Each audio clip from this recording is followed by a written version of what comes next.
ओम नमः शिवाय गुरवे सच्चिदानंदमूर्तये निष्प्रपंचाय शांताय निरालंबाय तेजसे। हरिओम प्रभु जी। आज के इस अध्यात्म परिषद में आप सबका स्वागत है। आज का प्रश्न मुंबई से पूनम भाटिया जी का है। उन्होंने पूछा है कि ये पंचयज्ञ ये क्या है। गीता जी में जो पंचयज्ञ की बातें कही है वह क्या है, हमारे शास्त्रों में भी कहा है। तो देखो प्रभु जी, जैसे आपका कोई मित्र है, आपके जन्मदिन के अवसर पर आपके लिए कोई एक भेंट लाता है, गिफ्ट लाता है। आप बहुत प्रसन्न होते हो उस गिफ्ट को देखकर, क्योंकि आपकी बहुत पसंदीदा चीज़ है और आप चाहते थे कि ये वस्तु आपके पास हो। ऐसी कोई गिफ्ट आपको देता है तो आप बड़े प्रसन्न होते हो। अब थोड़े समय बाद उसका जन्मदिन आता है तो आप भी उसे उसकी पसंद की कोई मूल्यवान गिफ्ट जरूर देंगे और वह भी प्रसन्न होगा। परस्पर भावयन्तु, एक दूसरे के प्रति अपना भाव अभिव्यक्त करने का यह तरीका है। जहाँ प्रेम होता है ना, वहाँ हमेशा देने का भाव होता है, लेने का नहीं। Love ask what can I do for you, मैं आपके लिए क्या करूँ क्या करूँ क्या करूँ। बस प्रेम अपने आप को यही पूछता है कि मैं अपने प्रेमी के लिए क्या करूँ। तो ये सांसारिक या कह लो व्यवहारिक सत्ता की बात है। आपके मित्र ने आपको जब एक भेंट दी तब उसके मन में कहीं अपेक्षा होगी कि मेरे जन्मदिन पर भी मुझे ये व्यक्ति कोई एक गिफ्ट देगा। जब आप देते हो तो आपको भी एक अपेक्षा रहती है कि वो भी मुझे वापस करेगा।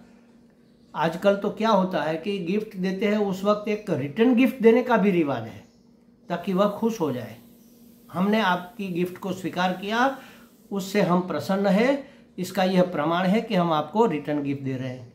ऐसा व्यवहार होता है, यह व्यवहार सत्ता की बात है। अब परमार्थ सत्ता में यही बात एक दूसरे एंगल से, दूसरे दृष्टिकोण से लागू होती है। परमार्थ सत्ता में जो कुदरत हमें देती है, प्रकृति से हमें जो मिलता है, उसमें कुदरत की कोई अपेक्षा नहीं रहती कि हम उसको वापस करें।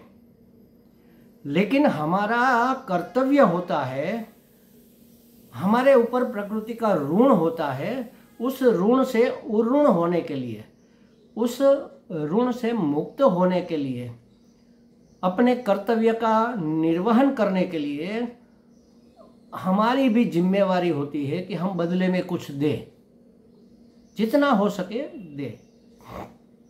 कुदरत तो हमें अढड़क दे रही है, बहुत कुछ दे रही है, बदले में हम दे भी क्या सकते हैं। जैसे एक बेटा, अपने पिताजी जा रहे हैं बाहर और अपने शूज़ की लेस बांध रहे हैं, बाजू में एक टेबल के ऊपर चाबी रखी है गाड़ी की। वो बेटा आता है, देखता है चाबी रखी है, पिताजी जा रहे हैं। वो तो लेने वाले ही थे, चाबी लेकर ही जाएंगे ना, उसी ने रखी है शूज बांधने के लिए। लेकिन बेटा बड़े प्रेम से, उसको भाव आता है, वो चाबी उठाकर अपने पिता को देता है कि लो बाबूजी आपकी ये चाबी। पिता खुश हो जाता है, वो तो लेने वाला ही था, लेकिन बेटे ने हमारे लिए कुछ किया। तो पिता उसके लिए जब वापस आएंगे तो 2 चॉकलेट लेकर आएंगे। वैसे भी लाने वाले ही थे, लेकिन अब इसमें थोड़ा भाव और मिल गया। तो बेटे ने तो कुछ नहीं किया, तुच्छ है, जो उसका था उसी को दिया, वो तो लेने ही वाले थे। लेकिन अपने भाव की अभिव्यक्ति इस प्रकार से बेटे ने की तो पिता को उसके ऊपर विशेष प्रेम हुआ। उसी तरह हमारे ऊपर कुदरत का परमात्मा का, हमारे बुजुर्गों का, हमारे ऋषियों का बहुत ऋण चढ़ा हुआ है। उन्होंने हमारे लिए बहुत कुछ किया है, बदले में हमें भी कुछ करना चाहिए। जो करते हैं उसके पीछे बदले की कोई भावना न हो। जो कुछ देते हैं, जो कुछ करते हैं, जो कुछ समर्पित करते हैं, उसमें वापस बदले में कुछ मिले ऐसी भावना न हो, तब उसको यज्ञ कहते हैं। तो पंच यज्ञ क्या है? पंच यज्ञ 5 प्रकार के हमारे ऊपर चढ़े हुए ऋण से उऋण होने के लिए किया जाता है, कर्ज चुकाने के लिए किया जाता है। उसमें कुछ प्राप्त करने की अपेक्षा नहीं है, प्राप्त तो हमने पहले कर लिया है, अब तो उसका ऋण चुकाना है, मतलब उससे उऋण होना है, बदले में रिटर्न गिफ्ट हमें देना है। ये तो छोटी सी होती है ना, गिफ्ट बड़ी होती है, रिटर्न गिफ्ट तो छोटी सी होती है।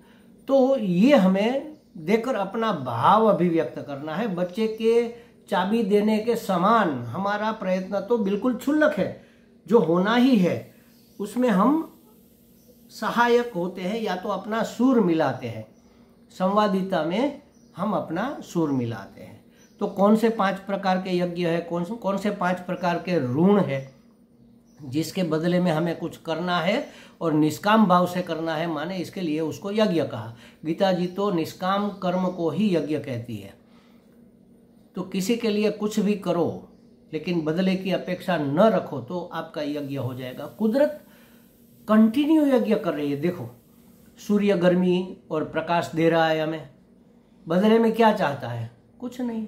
आप कुछ दो चाहे न दो, आप अपना भाव ये ऐसे जल की अंजलि देकर, अर्घ्य देकर उसको अर्पण करो चाहे न करो, वो तो समान रूप से सबको प्रकाश और गर्मी प्रदान करता है, बदले में कोई अपेक्षा नहीं रखता।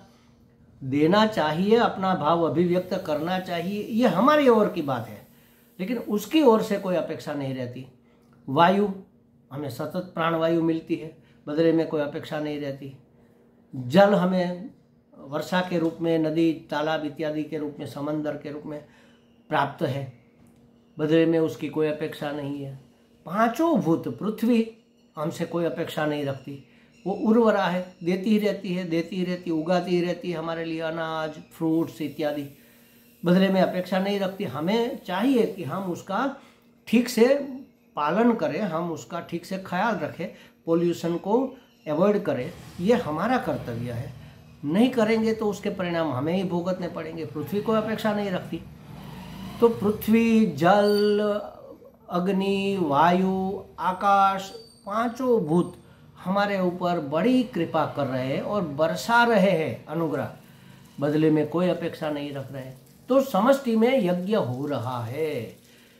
पेड़ अपने फल खुद नहीं खाता, हमारे लिए रखता है। पेड़ का तो एक एक अंग हम उपयोग में लेते हैं, उसका तना, उसकी छाल, उसके मूल औषधि के रूप में, या क्या कहते हैं वो, जलाने के लिए ईंधन के रूप में, उसकी डालियाँ, उसके पत्ते, उसके अंकुर, उसके फूल, उसके फल सब हम उपयोग में लेते हैं। बदले में 1 बाल्टी पानी की अपेक्षा भी वह नहीं रखता। हम उसमें 1 बाल्टी भर के पानी डाल दे, ये हमारा भाव है, भाव अभिव्यक्ति का माध्यम है। तो इस प्रकार से समष्टि हमारे ऊपर उपकार किए जा रही है, समष्टि में यज्ञ चल रहा है। अब हमारा भी कर्तव्य है कि हम उसका ऋण अदा करें, उसको बिना अपेक्षा से उसके लिए कुछ करें, इसका नाम है यज्ञ। ये 5 प्रकार के, क्योंकि 5 प्रकार के ऋण हमारे ऊपर चढ़े हुए हैं। सबसे पहला ऋण है देव ऋण। देवताओं ने हमारे ऊपर कृपा की है। ये सब देवता है, अग्निदेव, वायुदेव, वरुण देव, ये सब देवता ही है। सभी देवताओं की हमारे ऊपर कृपा हो रही है, और हमारे इष्ट देव तो हमारे ऊपर अनुग्रह करते ही करते हैं। तो सबकी हमारे ऊपर कृपा हो रही है। तो उसका ऋण कैसे चुकाए? उसके लिए यज्ञ किया जाता है। द्रव्य अग्नि में आहुति देकर स्वाहा स्वाहा करके जो हम यज्ञ करते हैं, किसी न किसी देवता को संबोधित करके करते हैं। ये यज्ञ तो है, ये स्थूल रूप में यज्ञ है, वह फायदेमंद भी है, उससे वातावरण भी शुद्ध होता है, बहुत सारे फायदे होते हैं, देवता भी खुश होते हैं, ये तो ठीक है। हर व्यक्ति हर बार अश्वमेध यज्ञ, वाजपेयी यज्ञ नहीं कर सकता, तो क्या करना चाहिए? आराधना ही यज्ञ है। आप अपने इष्ट देव की, अपने पंचदेव की जो आराधना करते हो वही यज्ञ है। तो हमें नित्य निरंतर नियमित रूप से अपने देवों की आराधना करनी चाहिए। पांचों देव की, शंकराचार्य जी ने 5 देव उसमें सब आ जाते हैं, प्रस्थापित किए हैं कि उस 5 की पूजा करनी चाहिए। एक तो अपने जो इष्ट देव है, चाहे कोई भी हो, विष्णु का कोई अवतार हो, शिव जी का कोई अवतार हो, तो विष्णु या विष्णु के अवतार की पूजा आराधना, शिव जी और शिव जी के अंश जैसे हनुमान जी है ऐसे किसी की आराधना, और देवी बहुत सी देवियां हैं, दुर्गा, लक्ष्मी, सरस्वती, इसके कोई ना कोई अवतार, अंशावतार जो हमारी कुल देवी के रूप में प्रस्थापित है, दुर्गा है, लक्ष्मी है, सरस्वती है, उसी के सब रूप है। तो एक देवी की आराधना, गणपति की आराधना और सूर्य देव की आराधना, ये पांचों देव 5 भूतों के प्रतीक है। तो पंचदेव पूजन, पंचदेव की आराधना करना ये देव यज्ञ है। इससे हम थोड़े बहुत उर्वण हो सकते हैं और उसकी कृपा और कृपा हमें प्राप्त हो सकती है। हमारे संकटों में हमें बल मिलता है उसका सामना करने का। हमारे देव हमारी परिस्थिति को अनुकूल करते हैं, अनुकूल रखते हैं, उसका तो अनुग्रह है ही, अभिमुखता से हमें और ज़्यादा प्राप्त होता है। दूसरा ऋण है हमारे ऊपर ऋषियों का। हमारे ऋषि मुनियों ने वेद शास्त्र का संशोधन किया। भगवान वेद व्यास ने एक वेद में से 4 विभाग करके चारों वेद प्रकट किए, फिर 4 उपवेद प्रकट किए, फिर उसको समझाने के लिए 18 पुराण लिखे, उस पुराणों को भी समझाने के लिए अन्य सहायक पुराण लिखे, उप पुराण जिसको कहते हैं वो लिखे, और कई प्रकार के महात्माओं ने, शंकराचार्य जी इत्यादियों ने प्रकरण ग्रंथ लिखे, भाष्य लिखे, टीका लिखी, टिप्पण किया, उसके ऊपर वार्तिक लिखे। ये सब करके हमें बहुत सारा ज्ञान दिया, वरना हमें क्या पता था, हम तो पशुवत जीवन जी होता हमारा। अगर उन्होंने हमें यह संस्कृति और यह ज्ञान प्रदान नहीं किया होता, तो जैसे भालू का बेटा भालू बनता है जंगल में, वैसे ही 4 पांव से घूमता है, वैसे हम घूमते रहते होते। तो हमारे ऋषि मुनियों का हमारे ऊपर बहुत बड़ा ऋण है। तो इसका ऋण कैसे चुकाए? तो अध्ययन, अध्यापन करके उसका ऋण चुकाया जा सकता है। परम अर्थ का अध्ययन करो, हमारे शास्त्रों का अध्ययन। हमारे यहाँ प्रस्थान त्रयी मानी गई है, 12 उपनिषद, एक गीता जी और एक ब्रह्मसूत्र। माने उपनिषद श्रुति है और गीता जी स्मृति है, श्रुति, स्मृति और सूत्र, ब्रह्मसूत्र ये सूत्र है। इन तीनों का अभ्यास करके उसमें से ज्ञान अर्जित करना, यही देव ऋण से मुक्त होने का उपाय है। हमारे जो सद्गुरु है उनकी शरण में जाकर ज्ञान अर्जित करना, और जो ज्ञान प्राप्त हुआ उसको अपने जीवन में लागू करना, और जो उसका चाहे उसको जानना, उसको प्रदान भी करना। माने अध्ययन अध्यापन से देव ऋण से हम मुक्त हो सकते। इसीलिए देखो, महात्मा लोग जब शिविर लगाते हैं तो उसको ज्ञान यज्ञ कहते हैं। ये यज्ञ है, ज्ञान प्रदान करने का और ज्ञान प्राप्त करने का यज्ञ है। तो ज्ञान यज्ञ के द्वारा हम देव ऋण ब्रह्म ऋण से, ऋषि ऋण से मुक्त हो सकते। इसको ब्रह्म ऋण कह लो, ऋषि ऋण कह लो, इससे मुक्त हो सकते हैं। तीसरा है पितृ ऋण। हमारे बुजुर्ग, हमारे माता पिता, हमारे दादा दादी, हमारे परदादा परदादी, जितने भी हमारे वंश के जो पहले भगवान ने सृष्टि की रचना की तो 10 ऋषियों को प्रकट किया। उन ऋषियों की हम परंपरा में उसके वंशज है। तो ब्राह्मणों में इत्यादि में तो कहा जाता कि आपके वंश के ऋषि कौन है, किसके वंशज है आप। तो उस वंश के ऋषियों से लेकर हमारे माता पिता तक हमारे पूर्वज जो है उसका हमारे ऊपर बहुत बड़ा ऋण है। उन्होंने हमें जन्म दिया, उन्होंने हमें पाला पोसा बड़ा किया, उन्होंने हमें पढ़ाया लिखाया, उन्होंने हमारे अंदर संस्कार डाले, हमारे हित की बात अहित की बात क्या है इसका विवेक सिखाया। तो बहुत बड़ा पितृ ऋण माने बुजुर्ग, हमारे जो पहले के जो है वो सब माता पिता दादा दादी सब आ जाते हैं, सास ससुर सब आ जाते हैं। तो उसका ऋण कैसे अदा करें? जो गुजर गए हैं, जो चल बसे हैं, उसके लिए श्राद्ध करो। उसकी जो तिथि आती है उस तिथि के ऊपर कोई दान करो। उसका जो जन्मदिन आता है उसके ऊपर कोई अच्छा काम करो, किसी को सहायता करो, किसी संस्था में डोनेशन दो, किसी महात्मा संत महात्मा साधुओं को ब्राह्मणों को भोजन कराओ, गाय को चारा डालो, पंछियों को दाना दो। ये सब करने से, उसके निमित्त से एक रास्ता ये है जो चल बसे है उसके लिए, और जो हयात है हमारे सामने उसकी सेवा करो, माता की, पिता की। और बुजुर्ग जब बूढ़े होते हैं ना तो बच्चों से भी बेहतर बदतर हो जाते हैं, जिद्दी हो जाते हैं, गुस्सैल हो जाते हैं, समझते नहीं बात को, पकड़ नहीं सकते हमारी बात को, ये सब होता है। लेकिन उन्होंने जब हम नहीं समझते थे तब हमारी उंगली पकड़ के चलना सिखाया था। अब हमारी बारी है कि हम उसकी सेवा करें। हमारे जो भी बुजुर्ग है, माता पिता, चाचा चाची, जो भी बुजुर्ग है, वडील है, उसकी सेवा करना जो हयात है, और जो चल बसे है उसके लिए श्राद्ध तर्पण इत्यादि करना, उसके निमित्त कुछ न कुछ सहायक या सेवा कार्य कर देना। ये है पितृयज्ञ। पहला हुआ देव यज्ञ, फिर हुआ ऋषि यज्ञ, और ये है पितृयज्ञ।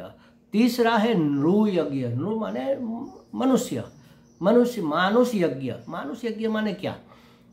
अतिथि यज्ञ भी कह सकते हैं उसको। कोई अतिथि, कोई मेहमान, कोई अनजान व्यक्ति हमारे यहाँ आ जाए, उसको कोई सहायता की जरूरत है। आजकल तो ये नहीं हो सकता, सब रहने की, खाने की, पीने की सब सुविधाएं बाजार में मिल जाती है। तो कहाँ हमारे यहाँ अनजाने मेहमान कहाँ आते हैं? पहले तो सगे संबंधी तो आते थे, वो तो मेहमान होते ही थे, लेकिन अनजाने लोग आते थे। कोई यात्रा में निकला है पैदल, उस समय इतना तो ज़्यादा वाहन व्यवहार का संजोग नहीं था, सुविधा नहीं थी, चल कर निकला है, किसी गांव में पहुंचा, शाम हो गई, तो देखता है कि कहाँ जाए। पूछेंगे किसी को कि भाई यहाँ किसके घर रहने का सहारा मिल सकता है, सहाय मिल सकती है, तो कहेंगे कि वो फला सरपंच है, उसके घर जाओ, उसका घर बड़ा है, वो उदार है, वो आपको जगह देगा। या कहेंगे कि कोई वो ब्राह्मण है, उसके घर आपको, या मंदिर का कोई पुजारी है, उसको मिलो, मंदिर में आपको ठहरने की और भोजन की व्यवस्था वो कर देगा। तो ये है अतिथि। तो ज़रूरतमंद कोई आ जाए तो उसकी सहायता करना।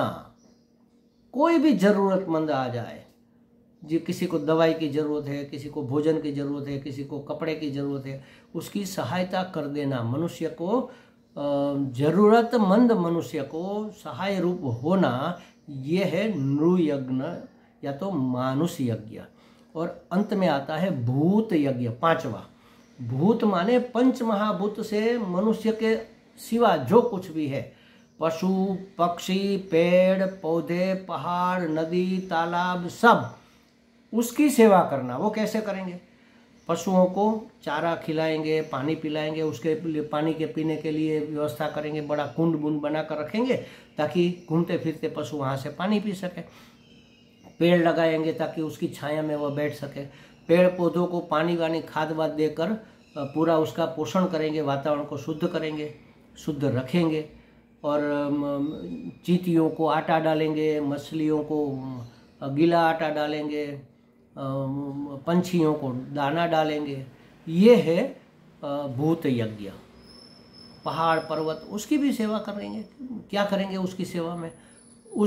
उसको नष्ट होने से बचाएंगे, उसको पोल्यूटेड होने से बचाएंगे। नदी तालाब को कैसे सेवा करेंगे? उसको पोल्यूटेड होने से, उसको मैला होने से हम बचाएंगे। अगर मैली है नदी तालाब कुछ, तो उसका शुद्धिकरण करेंगे। ये उसकी आराधना, ये यज्ञ हो गया। और उसके अंदर जो जीव रहते हैं उसका पोषण करेंगे। मछलियों को आटा डालकर, और चींटियों को भी आटा डालकर, सूखा आटा चींटियों को डालते हैं, भीगा आटा मछलियों को डालते हैं, पंछियों को दाना डालते हैं। ये सब भूत यज्ञ है। ये सब करने से हमारे ऋण से हम मुक्त होते, उऋण होते हैं। दूसरा बहुत बड़ा एक फायदा ये है कि कोई भी कार्य बिना हिंसा के हो ही नहीं सकता। आप भोजन करो, चाहे आप झाड़ू लगाओ, चाहे आप मटके को खंगाल कर उसमें पानी भरो, उसमें सूक्ष्म जीवों की हिंसा होती है। उसका अनजाने में किया हुआ हिंसात्मक कार्य का हमें दोष लगता है, जिसको हम पाप कहेंगे, पाप लगता है, उस पाप से मुक्त होने के लिए ये 5 यज्ञ गृहस्थी को जरूर करने चाहिए, ऐसा शास्त्र में कहा है। आप चींटियों को आटा डालो, एक और भी फायदा है, चींटियों को आटा डालो, जो भी आप दोगे, एक कुदरत का नियम है, जिस किसी को भी आप जो भी दोगे उसका 10 गुना वापस आपको मिलेगा। किसी महात्मा को, किसी साधु संत को, किसी जरूरतमंद को आपने 10 रुपया दिया तो वह 10 रुपया 100 रुपया बनकर वापस आएगा ही आएगा। अचूक बात है ये कोई अंधश्रद्धा की बात नहीं है। स्वामी अखंडानंद जी महाराज तो कहते थे कि ये 3 दिन में वापस आएगा। अगर 3 दिन में नहीं आया और हमारा प्रारब्ध का कोई प्रतिबंध है तो 3 महीने में, 3 साल में तो वापस आएगा ही आएगा। तो देना यही प्राप्त करने का उपाय है महाराज। देते जाओ, बस देते जाओ, जिस किसी को भी चाहिए। चींटी को आटा दो, ऐसा कहा जाता है। अगर आप दरिद्र हो और आपको धन की, पैसे की, सुविधा की जरूरत है तो आप चींटियों को आटा मिश्री मिलाकर, गेहूं का आटे में मिश्री मिला दो और चींटियों को डालो। आप 3 महीना या 3 साल तक करो, आपकी परिस्थिति बिल्कुल ही बदल जाएगी महाराज। धन बरसेगा आपके ऊपर, ऐसा माना जाता है। और कईयों को ये अनुभव भी है, इसका फायदा हुआ ही हुआ है।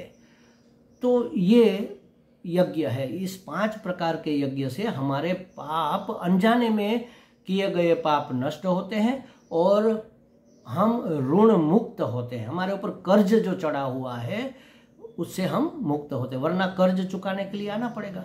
जब भी आएंगे तो ब्याज सहित चुकाना पड़ेगा। किसी का ऋण लेकर कोई भाग नहीं सकता इस कुदरत के कानून में।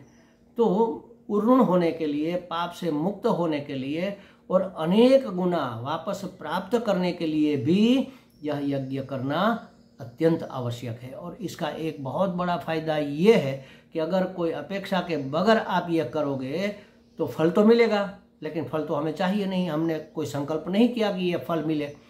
तो क्या मिलेगा? अंतःकरण शुद्धि मिलेगी। अंतःकरण शुद्धि को क्या करेंगे भाई?